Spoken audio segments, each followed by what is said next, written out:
Hey everybody, Bill from Iowa. So today we're doing a lessons learned video.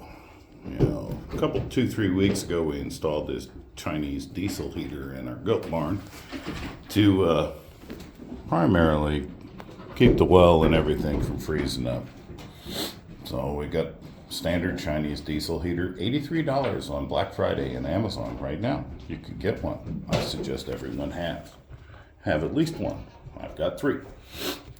So that black pipe coming out of the bottom of the heater is the exhaust pipe. And I didn't want to lose all that heat that comes out of the exhaust and just vacate it outside. So we plumbed it into, a turn of the century steam radiator.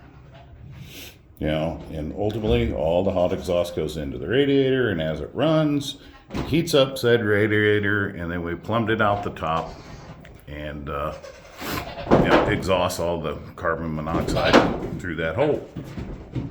In theory, it was a great idea. In practice, it's a horrible idea because the steam radiator doesn't get hot enough to keep water at a vapor, but it does get hot enough to generate water.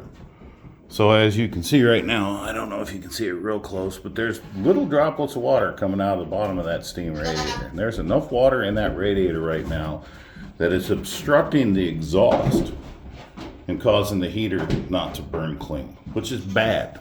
It's building up that black creosote crap in the firebox, and it was literally blowing out some black smoke yesterday. So we shut it off. So try number 2. What we're going to do, right? Instead of pumping the exhaust in at the bottom, I'm going to move said heater up. And we're going to pump the hot exhaust into the top of the radiator.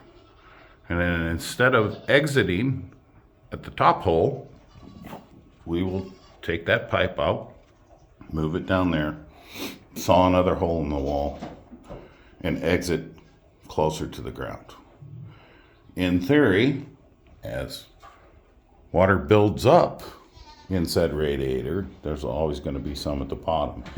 It should be able to exit the pipe, and it'll be helped along by the pressure of the exhaust coming out of the Chinese diesel heater. It should be able to exit the pipe, and puke out onto the ground. That's the theory, like I said. So that's what we're doing today. Shouldn't take too long to make this happen. But getting ready for that cold snap. Last thing I want is my well and my water hose to freeze up next day or so. And I ultimately don't want my goaties to freeze either. So we'll do another video here shortly once we get all the pipes moved and the Chinese radiator here, or Chinese diesel heater moved. And we'll see what we have. Hope everybody's having a great holiday weekend. It's Bill from Iowa. We'll talk to you later.